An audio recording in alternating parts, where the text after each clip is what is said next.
So first of all, thank you, Abhishek. Thank you so much. And today we have our guest, Mr. Abhishek Bali. Abhishek, and let me put the right view so that people can see you as well. So Abhishek, Okay.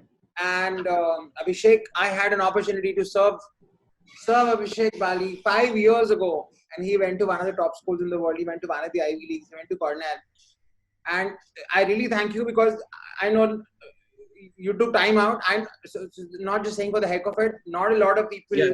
So I think the world has a 40 to 25 to 40% response rate. The entire world has a 45% response rate, and I think. You are one of those people who's coming back to talk to the student community, to talk to people who are actually 5, 7, 10 years behind you, and now they're looking forward to starting their next thing. So I have my series of questions ready for you. Oh yeah, sure. Yeah. First question for you. I'm sorry, you would like to say something before I start throwing the questions at you? No, I think you'll cover everything. I know you very well now. Yeah. So I think let's start with the first question right away. So my first question for you is, Abhishek, how did an international MBA education impact your career? As in, how did your pre-MBA capabilities different from what you're capable of doing now? And a little bit about what you do. Yeah, let me start with what I do right now. So I work for Dassault Systems. You might have heard about Dassault Aviation with the Rafale deal and Mirage and all. So Dassault Systems is a sister concern of Dassault Aviation. It's a French company, and I manage the North American operations of the Startup Accelerator and Open Innovation Program. It's called 3D Experience Lab. Now, reaching here was, I would say it was not easy. The thing is that pre-MBA, I had a very strong career in design. I had 2 master's degrees before MBA, so in structural engineering, and Jatin, we were in the same college. I did it from PEC, Punjab Engineering College, and then I did my Master of Design from IIT Delhi. Graduated in 2005. I worked for an American company called Pentair Water for 2 years, then worked for US Patent Office for around 1.5 years in Ahmedabad. Then I went to Samsung, where I was designing mobile phones in India and Korea. But around that time, after 6.5 years of hardcore product design, creative career, I made a very conscious switch from design to marketing. So I joined this company called MTS.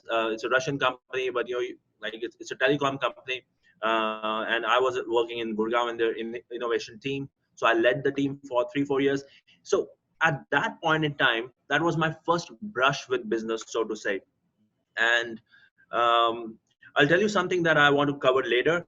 But what I feel is that the kind of people I got in touch with, my boss, who was kind of diametrically opposite to me, a very logical thinker, left-brained guy.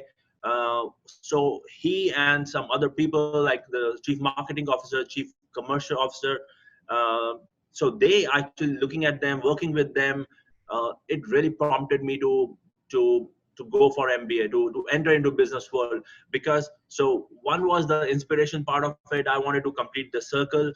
Being a creative guy, through design, I knew how to take a concept to reality. But launching the product in the market and seeing it through the commercial channels, that really fascinated me. And the second thing is that there is, whatever you say, whether you work in India, Russia, France, or anywhere in the world, of course, US, there is a glass ceiling for a non-MBA guy. I mean, whatever you say, there is a ceiling. Unless and until you are a hardcore techie and you are in the right industry, you've dedicated like 25 years in that field. Otherwise, if you want to fast track and make use of your previous experience and go to a leadership position, I think MBA from the right school, which is the right fit for you personally, is the most linear way to do that. So that's how I got in touch with you. We started with the preparation and all that stuff. So I was not a very good test taker, to be very honest. If you remember, so I took GRE multiple times. I took GMAT, but I kind of my score was around 700, 710. But I knew that I had a very honest story. But the most important thing was I was very choosy about the schools, and thanks to your help. So if you remember, we just applied to just a few colleges. Triple M program from Kellogg was my first choice. Cornell was my second. Tuck was my third, and I got waitlisted at Tuck 2 times in a row. And but then we can go into all those details. But I have a lot of experience applying to colleges, and then of course getting rejected, but getting selected and not taking the admit also. So my first selection was Rotman School, University of Toronto. You remember? I now remember. So you had Yeah. between top school in Canada versus Cornell. What was that mindset? Yeah. Why did you pick US over? So what was going on? Right. So, so when you start preparing for MBA, so GMAT, GRE is one thing, but you have to understand that MBA is not about scores only. It is something bigger and more profound. And I was senior at that time, like in my career, I had around 9-10 years of experience, so I could see through things. And the very first year I got an admit from Rotman School, and somehow I got this bug in my mind that no, it was too easy. I was like, it should not be that easy, which sometimes I regret, because don't waste time, right? Life is precious, and the early you get into uh, say starting the meter, or so I think it's much better. But anyways, everything panned out well, so I'm like, it's fine. But so I put that on a deferral. You call it deferral, I think. And then I requested them that give me one more year, and then next year I got through Cornell. So then I said, okay, let me just go to Cornell, and it was a 1-year program, rigorous, but I think it was well worth it. Yeah. Now tell me one thing. A lot of people come to me, and a lot of people come to us and say that I want to look at top international MBA programs, but and it's very common for them to come from middle class families here. And when you convert the fee, international fee, into the INR, it's a big check that they have to pay.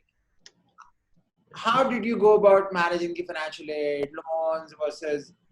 Can you give a brief of the process? How was it that? How can an average middle class professional afford an Ivy League by paying from here? Okay, so let me tell you from my experience. I think it's a very extreme experience, to be very honest. It's a bit funny now that I see in retrospect, but it was not very funny. I think it's gone wrong with. Yeah. Okay. Yeah, so I was saying, let me talk about my experience. Now it seems funny when I think about it, but it was not very funny back then.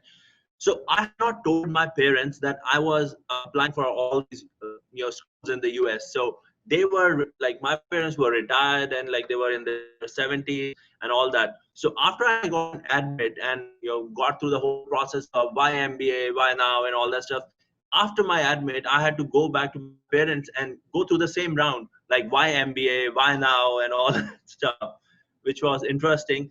And I didn't have too much of saving. So me and my wife, my wife was working with General Electric back then. We didn't have too much savings. But one thing I was very clear about, that because I had toiled so much, I had taken such big risks in terms of like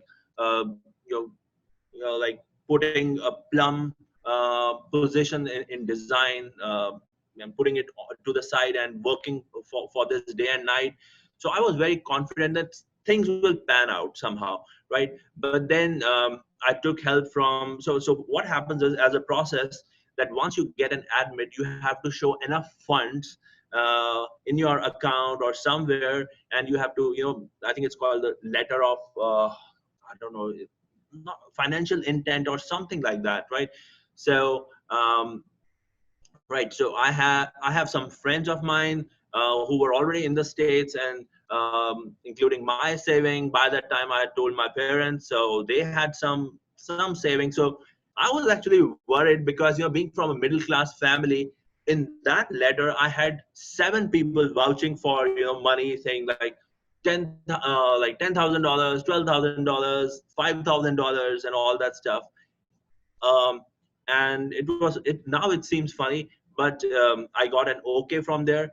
But thankfully, when I reached Cornell, they had already told me that Cornell is a very distinct institute in the sense that it becomes a co-signee for you, a co-signer for you when you get an admit there.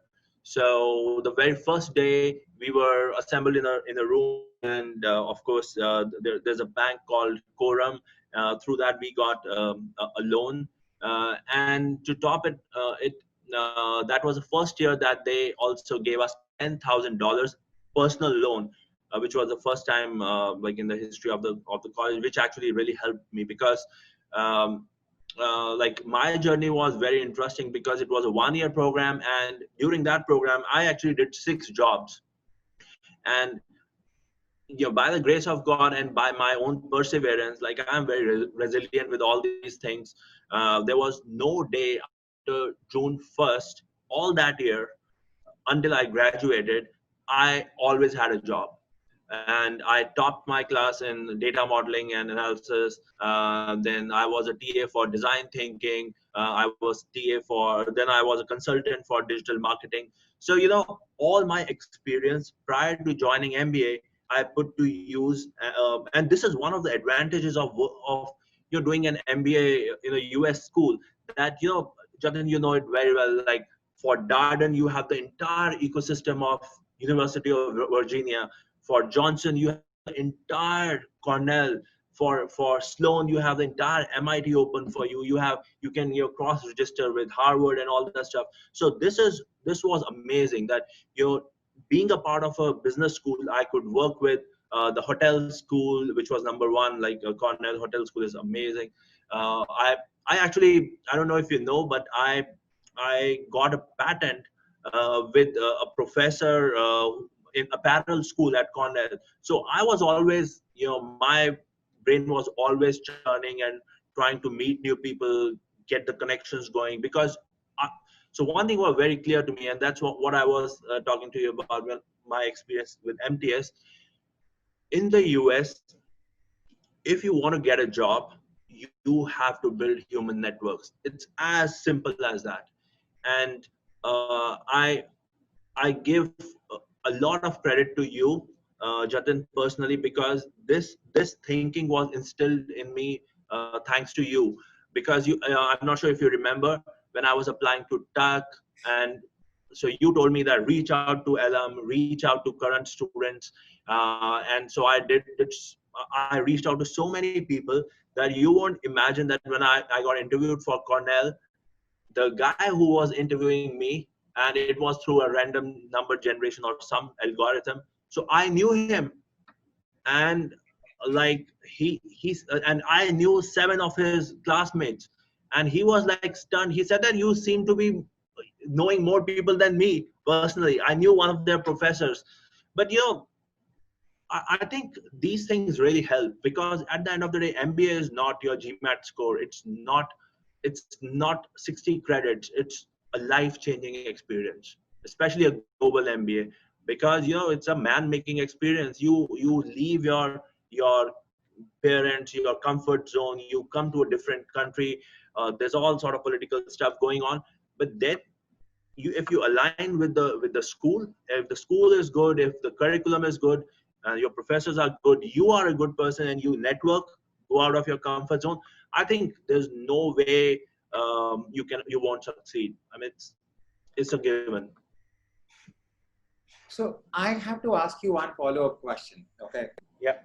I went to Darden 2 years, had a very rigorous experience. Like the rigor was, and a lot of people from Darden will agree with me. And you did a 1 year MBA, everything compressed in 1 year. And along with that, you said you always had a job. You did 6 jobs. Yeah. Educate me. So tell me Yeah. more about how did you manage your day and what was going on? And this is especially also for people who look at 1 year MBAs, people with more work experience, and they're trying to understand how will they turn the entire rigor into 50% of the time, along with the job. Yeah. Yeah, and on top of it, I was voted as the most popular MBA student of the year. So Yeah, I had a lot of work to do, but Secret sauce now. yeah. But so I'll tell you something. In the 1 year program, so there's Cornell, Johnson, then you have Emory School, which is I think Emory University, which is Goizueta. Yeah. You have Kellogg, and you have Stanford, right? And then you have MIT, LGO. I think it's called LGO program or something like that, right? Now, due to my work right now with the source systems, I manage a lot of different accelerators. I work with MIT a lot. I manage that account. I work with Harvard, so I'm in touch with these schools, but more on engineering sides. But because I'm always interested in universities, I get to know what's happening around and all that stuff. um, so what I know of these programs is that they have a very rigorous summer.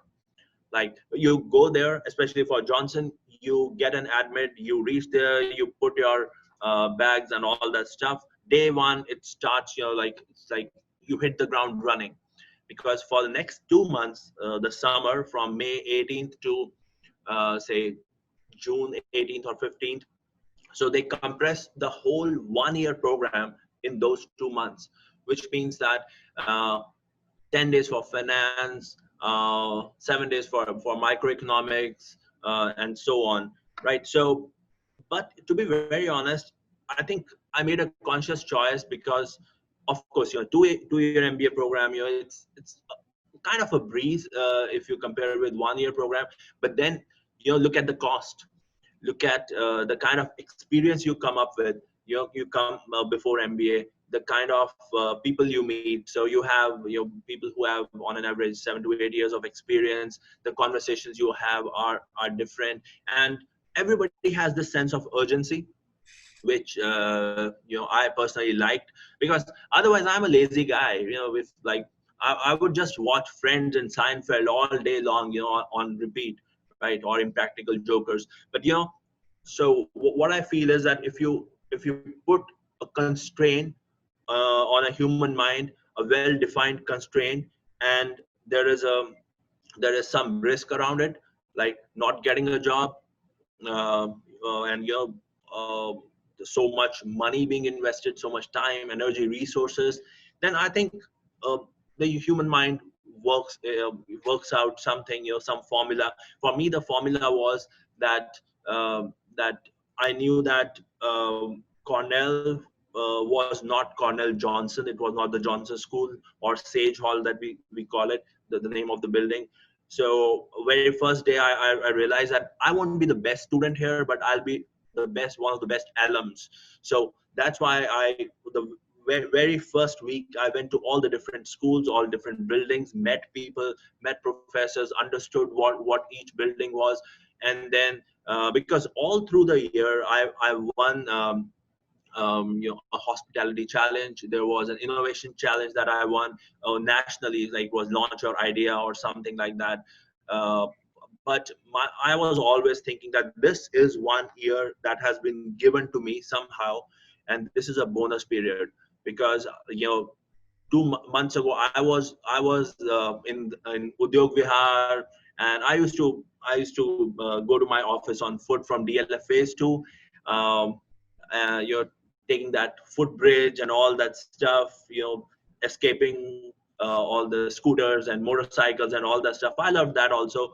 But then I thought, it's an experience. It's a privilege to be in such a big college, university. And I love this multicultural experience, talking to people, and engaging them in a small talk, like which is like the bread and butter, or of an American conversation. So if you talk about the day, not all days were rigorous, but I'll tell you a few things which are very important, I feel. What I realized was very early that ask for help. That is the most important thing. um, in a global program, especially in the US. I can't say about Europe, but in the US and Canada, people don't get offended when you ask them for help. They feel they have a chance to contribute to you, right? which is a very, very key difference. And it was a paradigm shift for me, because in India, like, we want to help, but we are always, we are a bit hesitant to ask for help. you know what will the other guy say? Does he have a time for me? Do I deserve to be helped? And all those things, I would say middle class things, right? You be on your own and all that stuff. But it's what I see is now I manage these teams across the globe and all that stuff. It's all about whatever you cannot do, don't waste time in mastering or making up for your weaknesses. Play on your strengths and ask for help. And I didn't do too much of Facebook back then. I was always on LinkedIn. I have more than 5,000 connections, and most of them I made during that 1 year. And um, I was very clear. I had worked in 4 different companies before that. I had the whole Cornell base with me, like base of alums. I reached out. I reached out to them, and of course, politely, and of course, you need to have you play the game and all that stuff. But I was really surprised, Jatin, that people really helped me. People from Tuck helped me. Those guys, who I had contacted later. I mean, those days, people from Kellogg. You remember there was a guy who wrote to Triple M program, and he gave a referral for me, right, He and was all that stuff. your interviewer So as well. I think he was your interviewer as well. I don't remember something. yeah, yeah. So my interviewer, so I had a bad experience with my interviewer, because he asked all sort of random questions, unrelated and all that stuff. And I wrote to Kellogg that I'm not very happy with the experience and all that stuff. So this guy, just based on our conversations, he went ahead without telling me. He wrote to the admission committee that this is a great guy. So what I'm trying to say is that people helped me. It was not a like it was a collaborative effort. And yeah, I made a lot of opportunity. Like, I made use of every opportunity that I had, I would say that. Yeah. Did you? So thinking from the perspective, from a lot of people who are married, have 7-8 years of work experience, and they come and they think that after 7 to 8 years of work experience, and knowing the fact that they have a kid, they have a lot of other liabilities and expenses to take care of as well, and a lot of not that kid is a liability. That's not what I mean. It came out in the same sentence. And they said, I'm going to either go to IIM Ahmedabad or ISB. I can't afford to think of an international. I think you are a very strong inspiration for those people. And I always say that if you want to go to Ahmedabad or ISB, go for the value of the education. They are amazing programs in the fact that you want to stay in India. But don't choose ISB or IIM Ahmedabad just because you think you can't afford an international MBA. You know what I mean? Definitely. Did you try university programs? Did you have that in mind? Why or why not? No, I did not apply for any Indian program. So there were many reasons to that, Jatin. First of all, so I was from a non-traditional background, and one of the reasons I wanted to go, come to the US was that I knew that a top American school I would have a much better shot at expressing my candidature there, because of there is a mix of creativity and some risk-taking element in it was there in my story. So I somehow felt that it would be it would have a better audience in the US. The other thing was, I was very much interested in making a global career, and I could not see that in the Indian schools. Of course, these are great schools, all stellar schools, and I would actually say that it's tougher to get into ISB or these schools than some of the schools in the US, of course. But I think I wanted to take that risk, and I had already been to the US. I had visited these schools. If you remember, I had visited Cornell and the whole East Coast belt. So so my experience talking to the alums there and professors and current students back then, it was so positive. And that's why I think I really liked your idea that I remember a very summery day, and it was like 46 degrees in Gurgaon. I came to you and I said that I'm just thinking of visiting those schools, because what, otherwise I can just visit the websites and all that stuff. So you said that if you can go, just don't think twice. And that actually really helped me, because Jatin, whatever you say, yes, the challenge is bigger, right? When you are married, you have a family, um, but what you, I won't say what you earn, but it's like the fruits that you get, the kind of network you build, the rigor that program has, but the benefits you reap, whether it's financially or in terms of the kind of people you work with, and the ability of, like, the chance to make a change. The leadership roles that you might get here are very different. And just look at it this way. uh, and this also, I'm reminded of that conversation with you. I'm going back to that circle because I think it will be relevant. That when I got through Rotman, you told me that don't underestimate that school, because if you go to Toronto, Google Canada will be in Toronto, right? Amazon will be in Toronto, and which is very interesting point. So that was my thinking. If I'm gonna work for an American company, why should I go and work in a head office, right? Why should I work in a satellite office? Although of course, India is doing really well, but I wanted to see what is on the other side of the wall. So, but I would like to say to all those students who are in that dilemma, that you don't know what you don't know. So don't underestimate this statement, right? Take a chance. If you get through a good school, I'm telling you, the chance is really worth it. Financially, what happens is, like my case was as bad as it could get.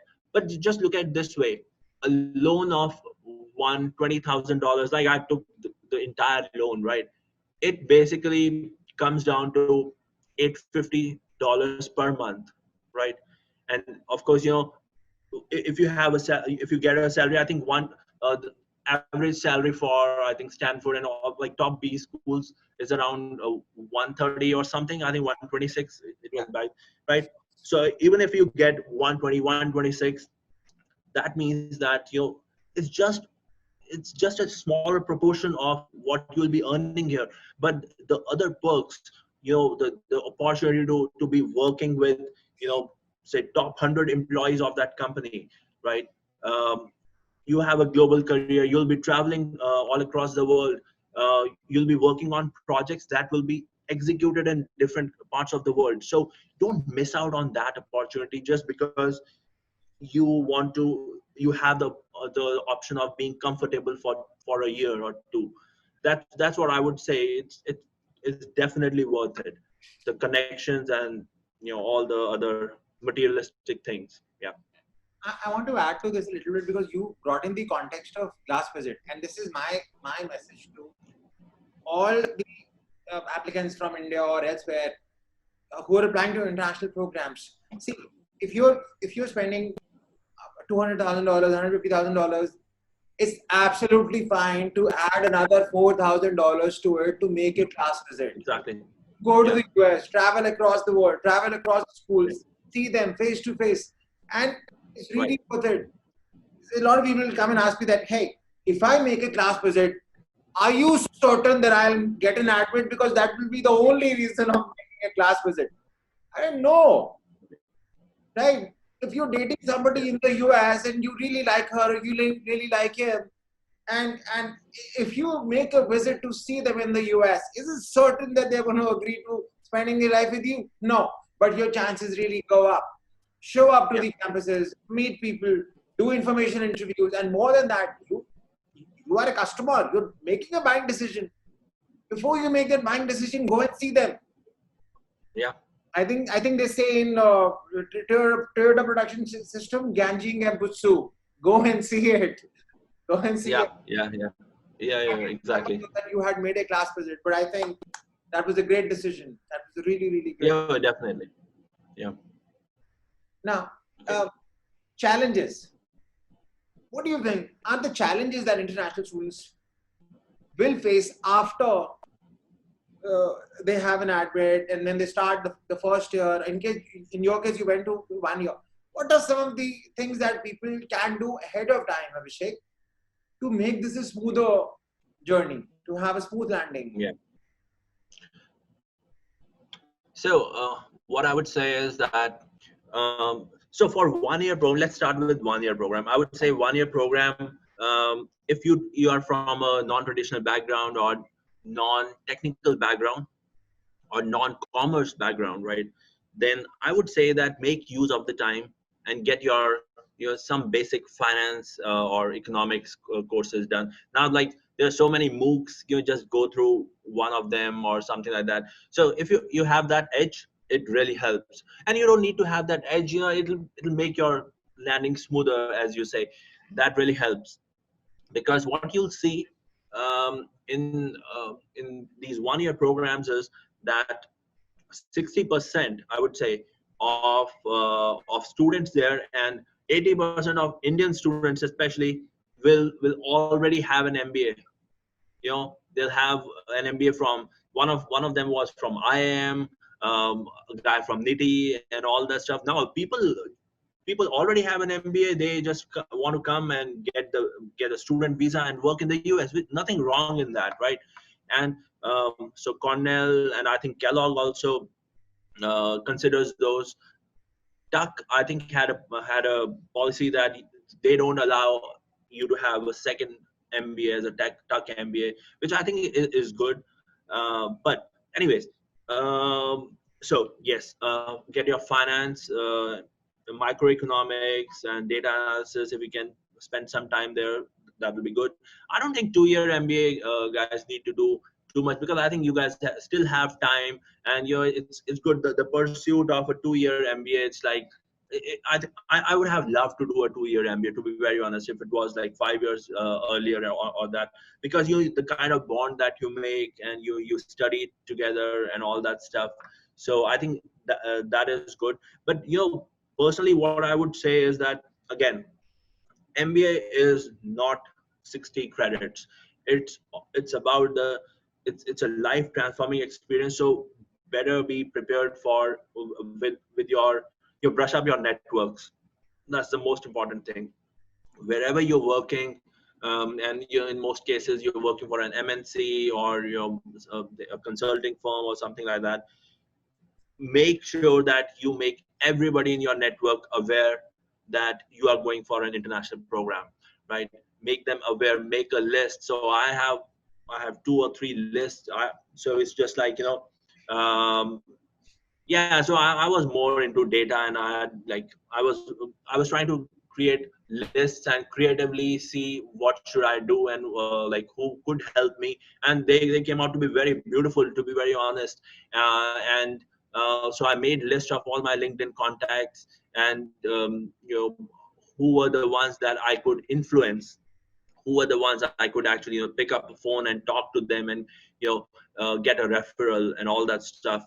Of course, without bugging them, right? So you have to play the game very, very sensitively.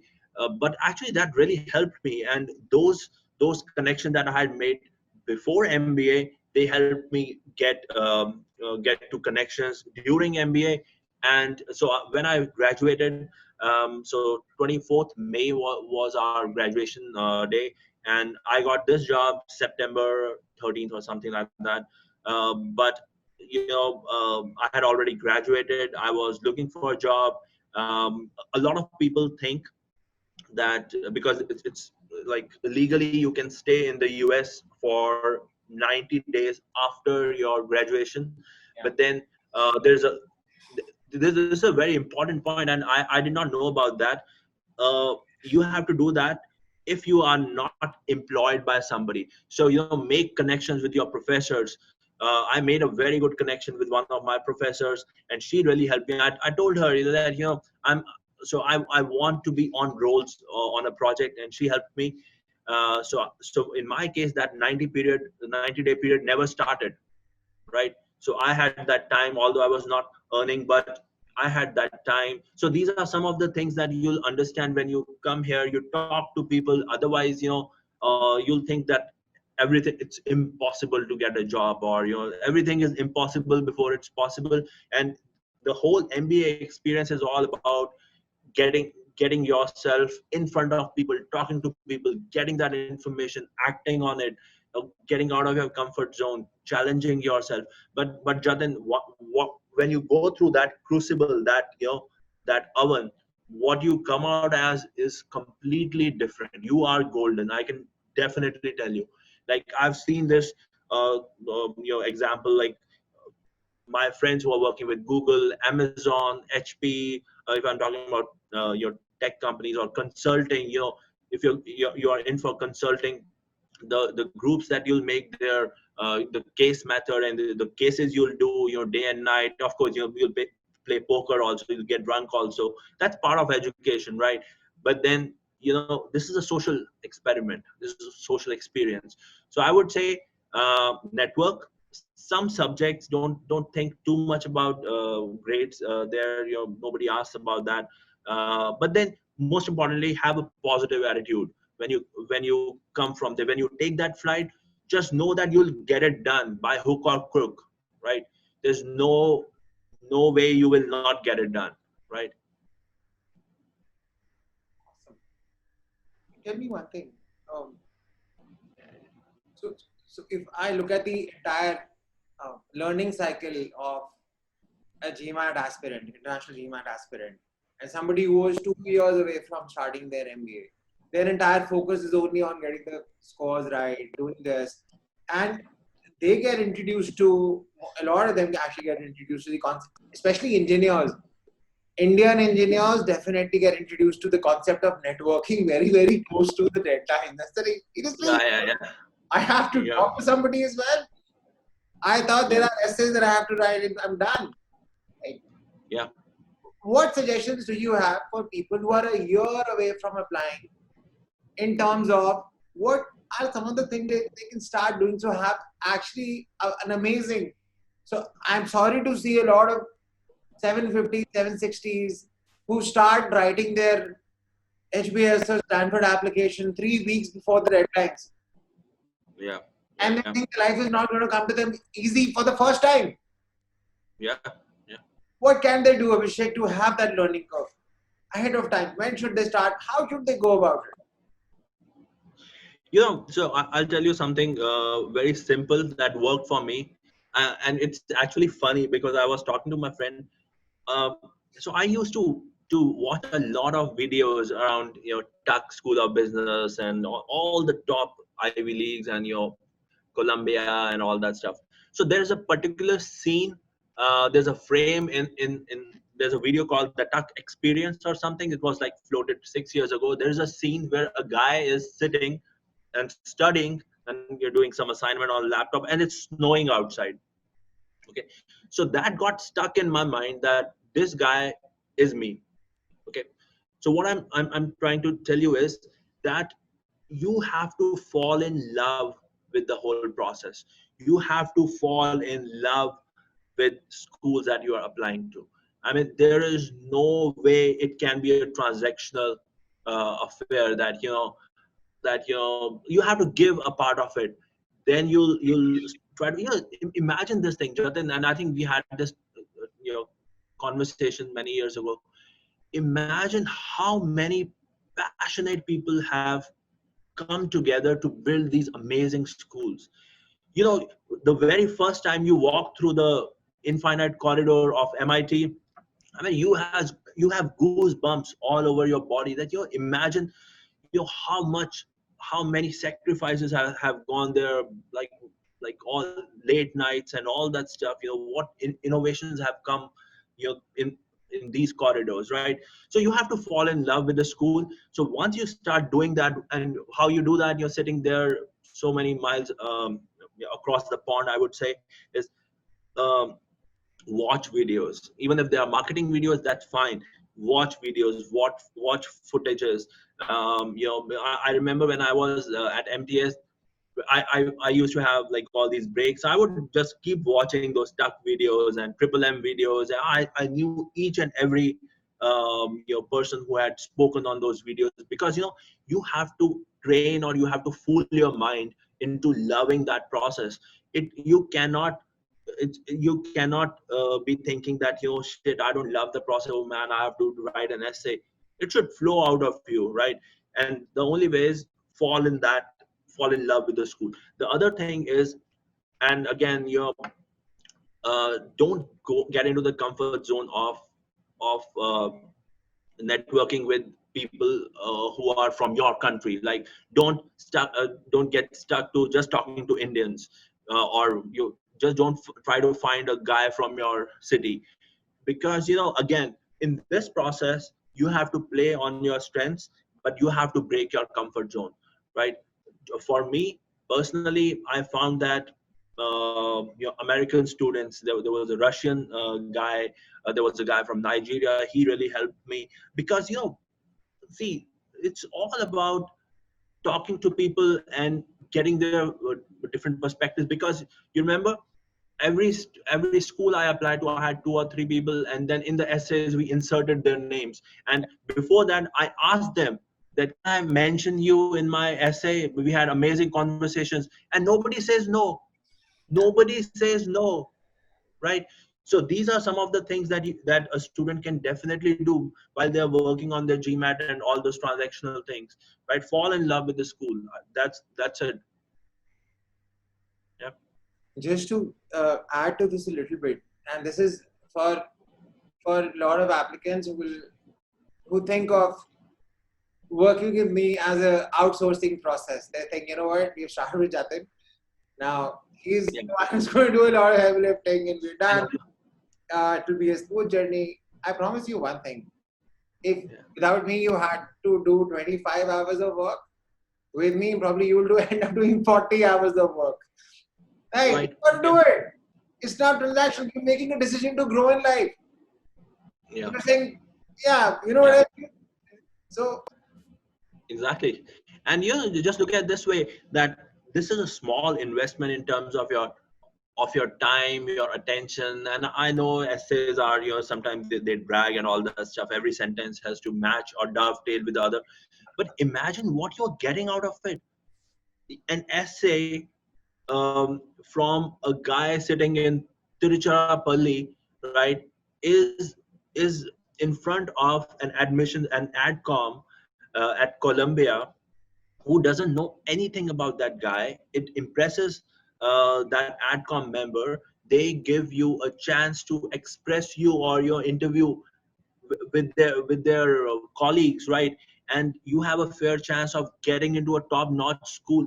Imagine you like your schooling, your college. You just used to think about those schools. I mean, I remember in our days.